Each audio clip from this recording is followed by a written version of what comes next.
Halo sahabat Pos, senang sekali saya Melani Musa dapat hadir dalam Podcast Cerdas Berbicara. Dan tema yang akan kita bahas kali ini adalah layanan kargo haji untuk jemaah di Indonesia. Dan saat ini sudah bersama saya Corporate Secretary Pos Indonesia. Semangat pagi Pak Toto Sugiyarta. Pagi, luar biasa, akhlak pas. Luar biasa sekali semangatnya sahabat Pos. Gimana kabarnya hari ini Pak?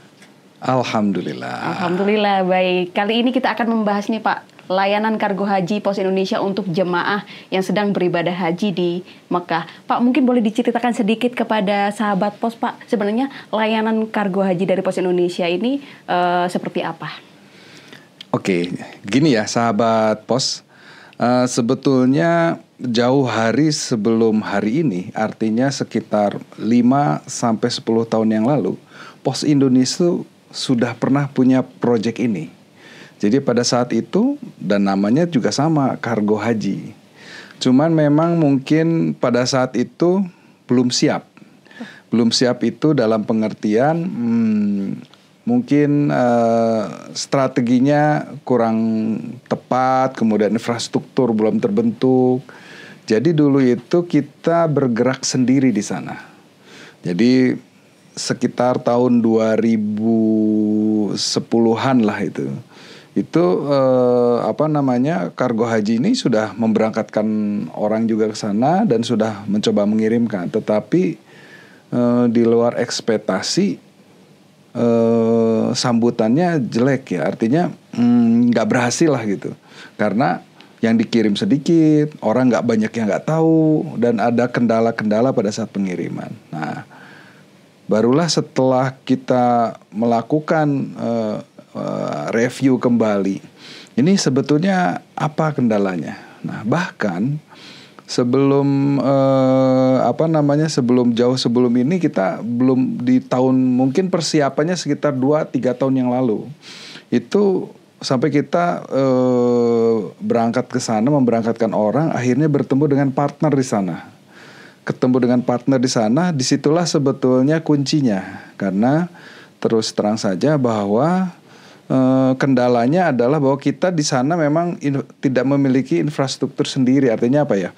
Nggak punya kantor pos lah. Kalau di Indonesia kan kita punya di mana-mana. Lah ini di negara orang ada kantor pos, tapi kantor posnya Arab Saudi. Baik. Itu pun belum ini.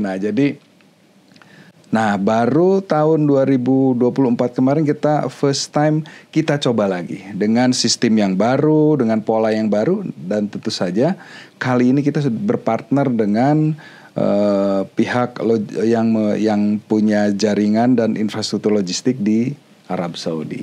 Baik, tapi sebenarnya layanan kargo haji ini sudah ada sejak 5-10 tahun yang lalu ya Pak sebenarnya ya Pak ya. Kemudian terhenti gitu. Baik, kalau boleh kita mundur ke belakang nih Pak, di tahun 2024 tadi ketika Pos sudah Bapak tadi mengatakan sudah memiliki partner begitu ya. Seperti apa Pak animo jemaah haji di Mekah waktu itu? Luar biasa sebetulnya. Animonya luar biasa, cuman pada saat itu saya nanti mungkin angkanya bisa tanya ke Pak Dino, berapa sih itu yang kita berhasil kirim dan sebagainya. Nah, masih ada kendala, yaitu masyarakat yang naik haji nggak tahu. Jadi begitu lagi di sana, ternyata ada kiriman haji. Sebetulnya beberapa testimoni sih semuanya positif. Bahkan ada yang bilang gini. Saya belum sampai ke tanah air, barangnya udah sampai. Sudah sampai di rumah. Karena terus terang kita kan menggunakan armadanya nggak pakai laut. Ya. Nah, yang 10 tahun yang lalu kan ada pengalaman pakai laut, kendalanya banyak lah. Nah, kita pakai pesawat. Jadi kita pakai pesawat sehingga lebih cepat memang. Baik. Jadi sampai di sana 2024. Everybody happy. Sayangnya ada yang nggak happy. Yang nggak happy itu yang nggak tahu gitu, bahwa ternyata ada kargo haji gitu. Nah, baik. Itu. Lalu upaya dari Pos Indonesia sendiri gimana sih Pak untuk menginformasikan kepada masyarakat? Karena kan sebelumnya banyak nih masyarakat yang nggak tahu. Nah, upaya untuk menginformasikan pada masyarakat supaya ayo Pos Indonesia punya layanan kargo haji nih. Ya. Sebelum kita masuk ke masyarakat, tentu saja kita memperbaiki semua persiapan yang tahun 2024 kita evaluasi. Oh ininya kurang ini, ininya kurang ini dan sebagainya sudah diperbaiki. Oke, baru disitulah kita memantapkan diri, memastikan semuanya siap, operation sudah siap. Nah, tinggal bagaimana cara memasarkannya. Jadi strategi pemasarannya adalah sebelum kita berangkat, kita berkeliling ke seluruh Indonesia ke KBIH. Jadi KBIH itu semacam travel yang mengurus keberangkatan hajinya. Nah, jadi kan di Indonesia saja sebelum mereka berangkat, mereka sudah tahu. Oh, jadi kita sosialisasi ke KBIH. Oh, ada ini. Sehingga kita yang naik haji itu nanti sudah punya cita-cita nih. Saya kalau nanti beli ini di sini berarti saya harus kemana, harus menghubungi siapa, dan menitipkannya bagaimana. Bahkan sudah menganggarkan lah gitu. Oh ya, nanti saya sampai gini-gini, beli kurmanya sekian, beli ininya sekian. Nah, nanti tinggal dititipkan sehingga para jamaah tidak khawatir gitu. Jadi dari jauh-jauh hari mereka bahkan sudah memikirkan ya Pak, bawa oleh-oleh apa. Bahkan ya itu. Jadi di awal sebelum mereka berangkat, karena kita menghubungi KBIH, sekarang mereka aware lah gitu. Nah, aware. Ya, KBIH yang ada atau travel yang ada di seluruh Indonesia kan banyak. Mungkin tidak 100%, tapi insya Allah ada banyak KBIH besar yang memang sudah kita hubungi dan sudah bekerja sama lah gitu. Nanti kan tinggal diserahkan kepada jamaahnya mau pakai atau enggak, mau bawa oleh-oleh atau enggak, atau dan sebagainya. Baik, gitu. Mungkin bisa diinformasikan juga Pak kepada sahabat pos. Kira-kira apa sih Pak yang membedakan layanan kargo haji pos dengan yang lain? Oke, penyelenggara kargo haji itu menurut cerita teman-teman sampai sana tuh ternyata tidak hanya kita. Pemainnya tuh ada pemain Indonesia yang sudah lama di sana. Ada pemain sana juga, cuman nah, apa yang membedakannya? Nah, yang membedakannya karena kita juga selain kita bekerja sama dengan Kementerian Agama, kita kan sudah terjalin hubungan dengan custom atau bea cukai. Sehingga barang itu sudah diperiksa di sana. Jadi bukan baru datang ke Indonesia kemudian diperiksa oleh bea cukai, sehingga kalau ada yang tidak bisa masuk ke Indonesia dikembaliin lagi. Jadi caranya di sana juga ada petugas dari custom kita yang bekerja membantu memeriksa ini barangnya layak kirim tidak, kemasannya sudah memadai tidak, begitupun perizinan impor sudah diurus di sana. Sehingga sampai di sini itu istilahnya penerima itu ya tinggal nerima aja. Bahkan kita antar sampai rumahnya. Jadi di beberapa layanan kargo haji yang lain kan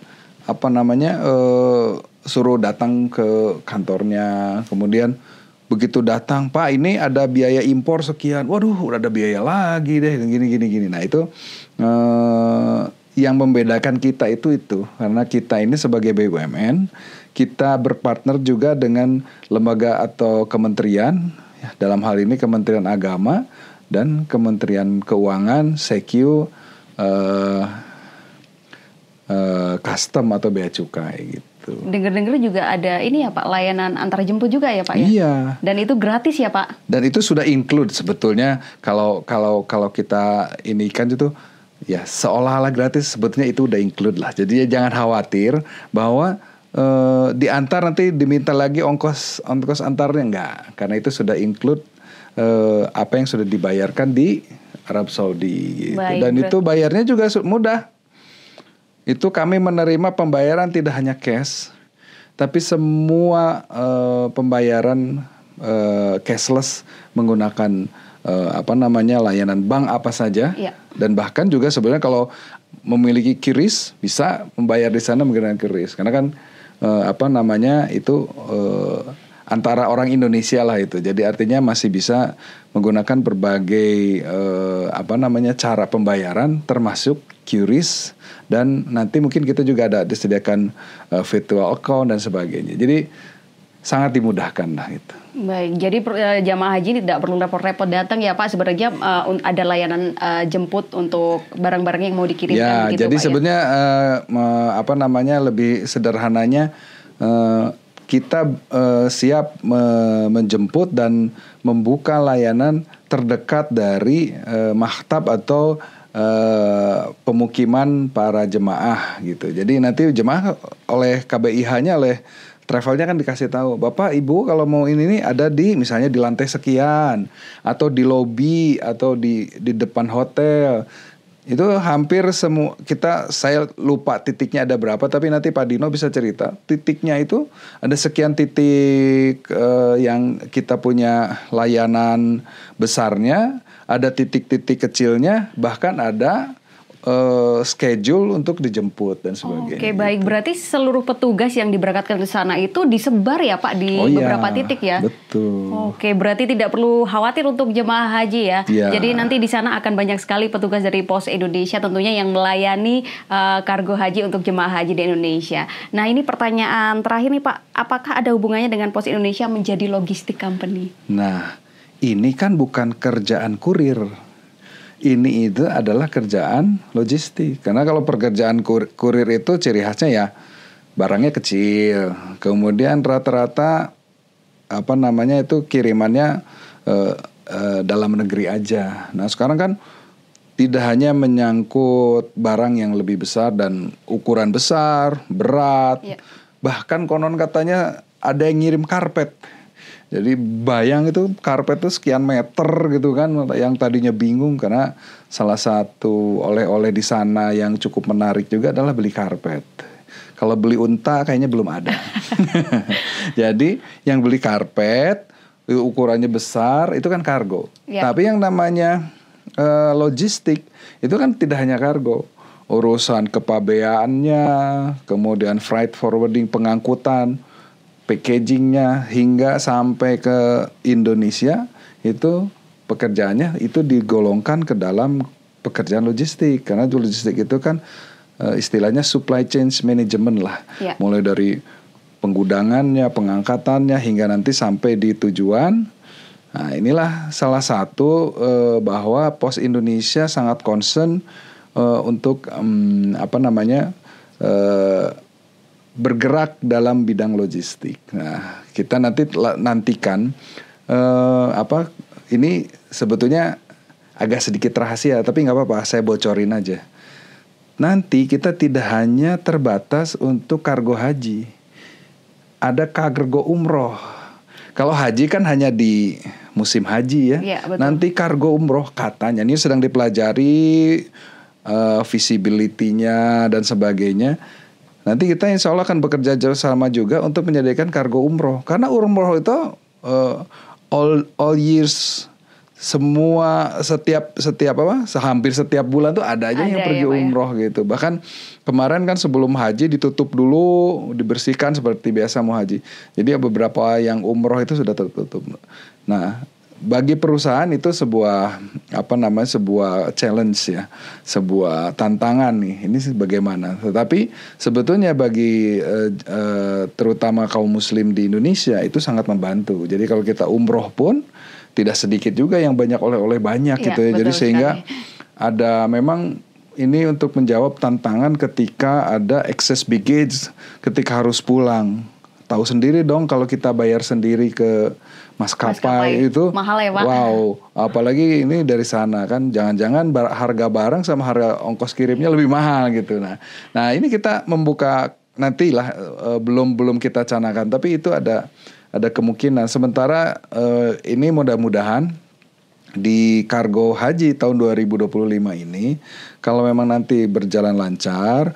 Kami juga kemarin direksi ya beberapa saat yang lalu juga sudah lapor ke Kementerian Agama bahwa ini tahun kedua kami akan melakukan kargo, dan Menteri Agama juga memberikan arahan-arahan, dan ya terus terang saja semoga nanti ini dapat berjalan dengan lancar. Akan kita lakukan setiap tahun, bahkan itu tadi kita kembangkan juga untuk kargo umroh. Baik. Saya kira gitu. Luar biasa, boleh kita berikan tepuk tangan untuk Pos Indonesia dong. Luar biasa sekali. Jadi Pos Indonesia ini memang menyediakan layanan kargo haji ini tujuannya untuk membantu sebenarnya Pak ya. Membantu jemaah haji di Indonesia yang mungkin ingin membawa cenderamata atau oleh-oleh untuk masyarakat di Indonesia. Pak, mungkin ada pesan-pesan terakhir untuk sahabat Pos dan juga jemaah haji yang ingin berangkat haji. Ya, sekali lagi jemaah haji yang memang belum mengetahui tentang kargo haji, silakan hubungi KBIH-nya masing-masing. Kalau KBIH-nya juga belum tahu tentang informasi ini, hubungi kantor pos terdekat. Nanti di kantor pos terdekat, teman-teman seluruh Indonesia sudah paham lah produknya ini seperti apa, bagaimana caranya. Nanti ada brosur, kemudian dijelaskan juga bagaimana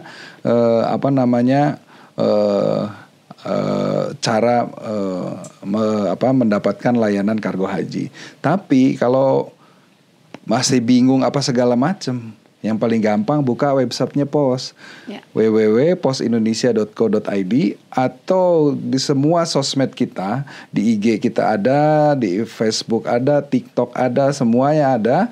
Itu informasi tentang kargo haji ada banyak juga di sana.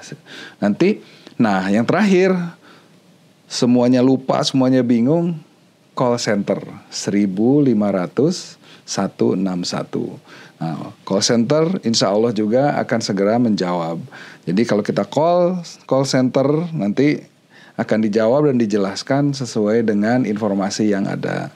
Jadi mudah-mudahan tidak bingung lagi ya. Jadi bismillah, selamat menunaikan ibadah haji. Waktunya sudah sangat dekat. Kami akan berada di Arab Saudi 1 bulan sebelum pelaksanaan haji dan 1 bulan setelah pelaksanaan haji. Jadi kalau ada yang kan berbagai kloter ya, ada yang ada yang di belakang, ada yang di depan, sehingga semuanya sudah terlayani. Once semuanya sudah pulang lagi ke tanah air, baru petugas kita juga ikut pulang gitu. Itu jadi sekali lagi jangan ragu menggunakan layanan kargo haji Pos. Baik, terima kasih sekali lagi untuk Pak Tata Sugiarta yang sudah menginformasikan kepada sahabat Pos juga tentunya jamaah haji yang ingin berangkat haji. Jangan lupa menggunakan layanan kargo haji Pos Indonesia tentunya dengan harga yang terjangkau, prosesnya juga cepat dan mudah. Pokoknya jamaah haji ini terima beres gitu Pak ya. Dan jamaah haji tentunya bisa fokus beribadah. Baik, terima kasih sahabat Pos. Akhir kata saya Melani Musa pamit undur diri. Sampai jumpa di Poscast episode berikutnya.